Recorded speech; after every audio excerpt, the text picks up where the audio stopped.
کیسا ہے نور چھایا مدنی مذاکرے میں، کیسا ہے نور چھایا مدنی مذاکرے میں، کیسا ہے نور چھایا مدنی مذاکرے میں، ہر دل ہے جگمگایا مدنی مذاکرے میں، ہر دل ہے جگمگایا مدنی مذاکرے میں۔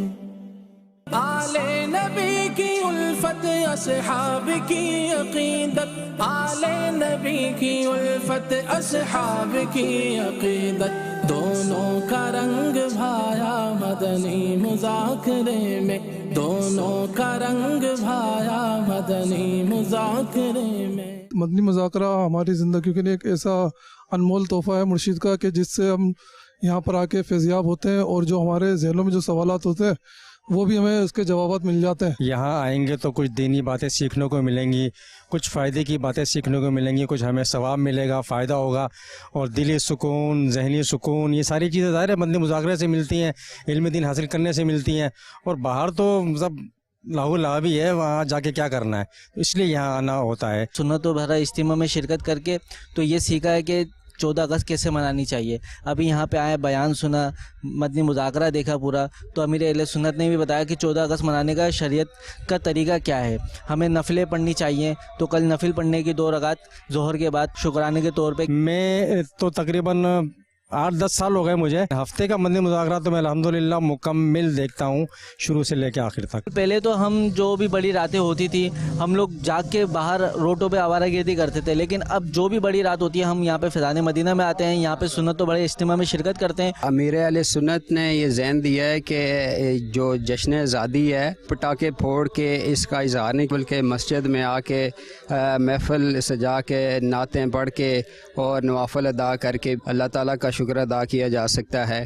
اور امیر اہل سنت کا بہت شکریہ کہ انہوں نے یہ ذہن دیا ہمیں۔ ہم نے آج تک نہیں سنا تھا کہ کوئی بندہ یہ کہتا ہو کہ اپنا جشن آزادی کے موقع پر روزہ رکھا جائے، لیکن امیر اہل سنت، امیر دعوت اسلامی نے جو نوافل کا ذہن دیا ہے، جو روزہ رکھنے کا ذہن دیا ہے، اس کی کیا برکتیں ہیں۔ یہ ہم نے پہلی دفعہ سنا ہے کہ کسی پیر نے ایسی بات کی ہے، لوگوں کا رجحان اس طرف کیا ہے کہ لوگ بےہودہ حرکتیں چھوڑ کے نیکی کے رستے پہ آ جائیں اور اللہ تعالیٰ کی عبادت کریں، اور اللہ کی عبادت کر کے جو ہے 14 اگست منائیں۔ یہ ساری فیضان مدینہ کی برکت ہے۔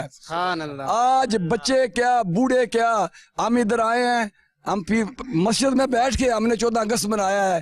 میں نہیں، یہ بچے کیا، بوڑھے کیا، جوان کیا، سب آئے ہیں، اور بڑی خوشی ہوئی ہے کہ پاپا فرماتے ہیں شکرانے کے 2 نفل پڑھو۔ میں نے پہلے ہی 2 نفل پڑھ کے تو پھر محفل میں بیٹھا ہوں، اور انشاءاللہ انہوں نے کہا کہ کل پھر آپ روزہ بھی رکھیے گا اور نوافل بھی پڑھیے گا۔ انشاءاللہ روزہ بھی رکھیں گے، نوافل بھی پڑھیں گے۔ میں یہاں کام کرتا ہوں، مزدوری کرنے کے لیے آیا ہوں، اور آج میرے فیکٹری میں بہت بڑا فنکشن ہے، تو میں وہ چھوڑ کے یہ بابا جی کی محفل میں آیا ہوں۔ یہ میں نے داڑھی سجائی ہے، یہ بھی بابا جی کی وجہ سے سجائی ہے۔ اللہ ان کو زندگی دے۔ یہ جتنے یہاں بھائی ہیں ہمارے، اتنا تعاون کرتے ہیں، اور ہمارا فیضان مدینہ سے باہر جانے کا دل ہی نہیں کرتا۔ فیضان امیر اہل سنت جاری رہے گا، فیضان امیر اہل سنت جاری۔ آج ہم ایک کتاب کے بارے میں سنیں گے۔ کس کے بارے میں سنیں گے؟ اور وہ کتاب ہے آسمانی کتاب، اور وہ ہے اللہ تبارک و تعالی کا پیارا پیارا کلام۔ سبحان اللہ۔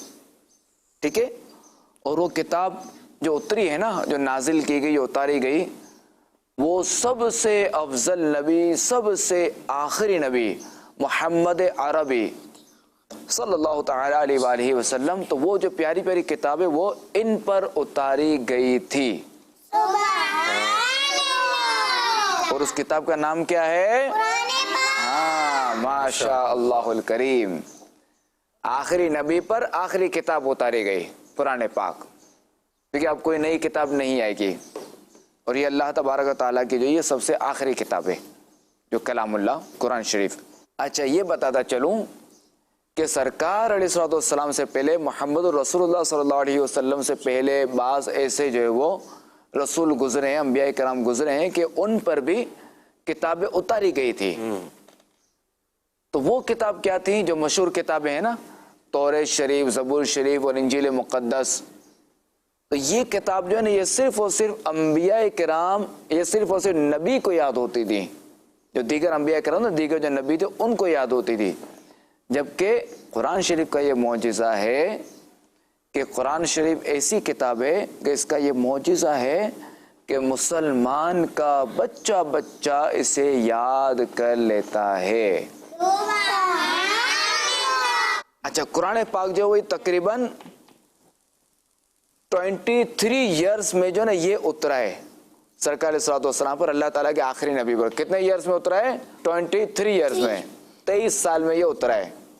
23 ایئرز، 1 ایئرز میں 12 منتھس ہوتے ہیں، ایک سال میں 12 مہینے ہوتے ہیں۔ ایک سال میں کتنے مہینے ہوتے ہیں؟ 12۔ ٹھیک ہے، تو قرآن پاک نازل ہوا 23 ایئرز میں، 23 سال میں قرآن پاک سرکار علیہ السلام پر آہستہ آہستہ آہستہ آہستہ نازل ہوا۔ اور یہ کس طرح نازل ہوا کہ کبھی جو ہے نا اس کی جو ہے وہ صورتیں اور آیاتیں جو ہے نا ضرورت کے مطابق ایک ایک کر کے دو کر کے یہ اترتی تھیں۔ اور یہ کس طرح اترتی تھی کہ حضرت جبریل امین علیہ السلام جو یہ آیت کریمہ یا صورتیں جو ہے نا یہ رسول اللہ صلی اللہ تعالی علیہ وآلہ وسلم کے پاس یہ لاتے تھے۔ صلو علی الحبیب والصلاة والسلام علی خاتم النبیین، اما بعد فاعوذ باللہ من الشیطان الرجیم، بسم اللہ الرحمن الرحیم، الصلاة والسلام علیک یا رسول اللہ وعلی آلک واصحابک یا حبیب اللہ، الصلاة والسلام علیک یا نبی اللہ وعلی آلک واصحابک یا نور اللہ۔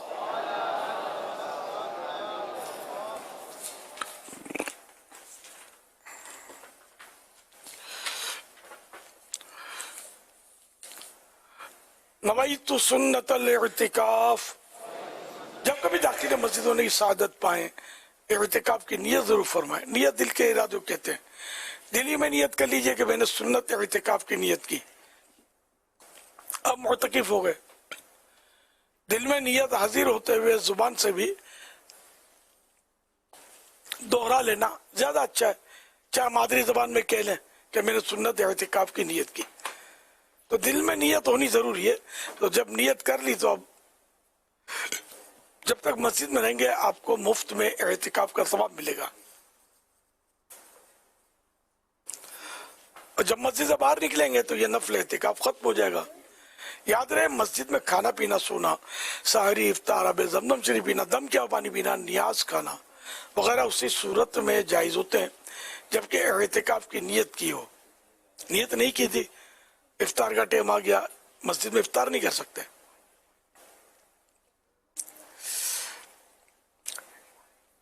تو اب یہ کہ اعتکاف کی نیت کر لیجئے، پھر افطار کر لیجئے۔ تاہم مناسب یہ کہ ثواب کے لیے اعتکاف کی نیت کی جائے اور کچھ ذکر و درود کر لیا جائے، چاہے تو 12 مرتبہ درود شریف پڑھ لیں، اب بے شک افطار وغیرہ کریں۔ صلو علی الحبیب صلی اللہ علی محمد۔ مکتبۃ المدینہ کا رسالہ ضیاء درود السلام، پیج نمبر 2 سے، فرمان آخری نبی صلی اللہ علیہ وآلہ وسلم نمبر 2، بروز قیامت لوگوں میں سے میرے قریب تر وہ ہوگا جس نے دنیا میں مجھ پر زیادہ درود پاک پڑھے ہوں گے۔ صلو علی الحبیب صلی اللہ علی محمد۔ مدنی مذاکرے کا سلسلہ ہے، آپ سوالات کیجئے، سوال کا جواب وہ بھی بالصواب، یعنی درست دے پاؤں ضروری نہیں بن پڑا تو عرض کرنے کی کوشش کی جائے گی، بھول کرتا پائیں فوراً میری اصلاح فرمائیں۔ مجھے آئیں بائیں شائیں کرتا اپنے کہے پر بلا وجہ اڑتا نہیں، شکریہ کے ساتھ رجوع کرتا پائیں گے انشاءاللہ الکریم۔ صلو علی الحبیب صلی اللہ علی محمد۔ پیارے پیارے امیر اہل سنت، جذباتی طبیعت اور کیفیت سے باہر کس طرح آیا جائے اور طبیعتوں میں ٹھہراؤ کیسے پیدا کیا جائے؟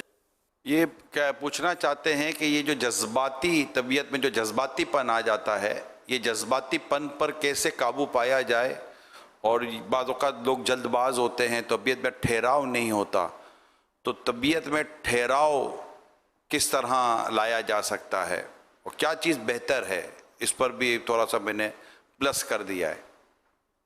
عموماً تو یہ فطرتاً ایسا آدمی کا مزاج ہوتا ہے کہ وہ غصیلا ہوتا ہے، جذباتی ہوتا ہے، مزاج میں چڑچڑاپن ہوتا ہے، ایک صورت یہ۔ بعض اوقات یہ کہ شروع میں نہیں ہوتا، بعد میں ہو جاتا ہے، جیسے بڑھاپے میں یہ چیزیں بعض اوقات ہو جاتی ہیں۔ تو اب یہ کہ ان پر کوشش تو کرنی ہوگی، کیونکہ وہ حدیثوں میں ہے نا کہ پہلوان وہ نہیں جو کسی کو پچھاڑ دے، پہلوان وہ ہے کہ جو غصے کے وقت اپنے آپ پر قابو پا لے۔ اسی طرح غصے کا گھونٹ پینے کے بھی اپنے فضائل ہیں، غصے پر کنٹرول کرنے کے بھی فضائل ہیں۔ تو یہ تو ہوا کہ غصہ آتا ہے تو اس پر کنٹرول کیا جا سکتا ہے، ناممکن بات کرنے کا تو حدیث میں ترغیب آنے سے رہی ہے نا۔ تو یوں مطلب یہ کہ آدمی تکلفاً خود پر کنٹرول کرے، اپنے جذباتی مزاج پر، اور اس کے لیے مطالعہ کرے، اس کے نقصانات معلومات کرے۔ تو اس طرح جب اس کو معلومات ہوگی، جذباتی پن سے اس کے جو پہلے نقصان ہوئے ہوں گے اس پر یہ غور کرے کہ فلاں جگہ مجھے نہیں بولنا تھا لیکن میں بہت جوش میں آ گیا، غصے میں آ گیا، میں نے یوں بول دیا اور نتیجتاً میری پٹائی ہو گئی تھی، یا پولیس نے ہاتھ رکھ دیا تھا مجھ پر اور لے گئے تھے، وغیرہ وغیرہ۔ تو ان چیزوں کو یاد کر کے بھی بندہ جو ہے وہ اپنے اس سابقہ انداز پر کنٹرول کرنے کی کوشش کر سکتا ہے، تکلف کر سکتا ہے۔ پھر یہ کہ بعض اوقات وہ جذباتی بنتا ہے، غصے میں آ جاتا ہے تو اپنے سے چھوٹوں پہ آ جاتا ہے، بڑوں پہ نہیں آتا۔ تو جس طرح بڑوں کا مجھ پر روب ہے تو میں کنٹرول میں رہتا ہوں، تو اس طرح چھوٹوں کے معاملے میں بھی مجھے کنٹرول میں رہنا چاہیے۔ یہ کنٹرول میں رہنا میرے لیے ممکن تو ہے، تو میں سب کے معاملے میں کنٹرول میں رہوں کہ جذباتیت سے نقصان ہوتا ہے۔ اچھا، بعض اوقات یہ جلد بازی بھی ہوتی ہے، جلد بازی کی وجہ سے بھی غصہ آ جاتا ہے کہ اس کو کام چاہیے اپنے ٹائم پر، وہ کام ٹائم پر ہوا نہیں، اب وہ گھوم گئی تو آڑا اڑی کر دی، تو اپنے کو بھی تو کبھی دیر ہو جاتی ہے، سویر ہو جاتی ہے، تو کچھ نہ کچھ ایسا ہوتا رہتا ہے۔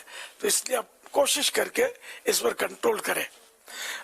واللہ تعالی اعلم ورسولہ اعلم عز وجل وصلی اللہ تعالی علیہ وآلہ وسلم۔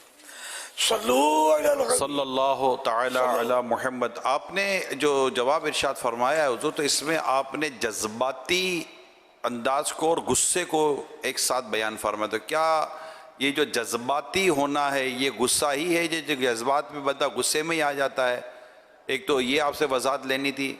دوسرا یہ کہ جیسے کہ بعضوں کا کسی کو دین کا بہت زیادہ درد ہوتا ہے، دین کی بڑی کڑھن ہوتی ہے، تو اس کے سامنے دین کا کام ایسا ہوتا نظر نہیں آ رہا ہوتا، تو اس میں وہ مطلب کہ وہ اس کا دل جلتا ہے، تو کیا آپ دل جلنے کی اجازت دیں گے، یا دل جلے تو سامنے والے کو بھی جلا دینا ہے، اس کی بھی آپ اجازت دیں گے؟ کہ بعضوں کا دل جلتا ہے تو ایسا جلتا ہے کہ وہ باتوں باتوں میں سامنے والے کو بھی جلانے کی کوشش شروع ہو جاتی ہے، تو اس معاملے میں آپ کیا فرماتے ہیں؟ دو بات۔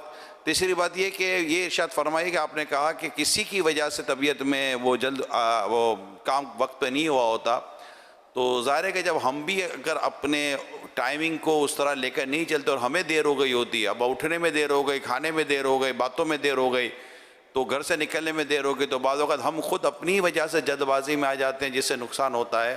تو اس میں وقت کی پابندی کا لحاظ رکھنا بھی کیا اس میں ٹھہراؤ پیدا کرنے میں مددگار ثابت ہوگا؟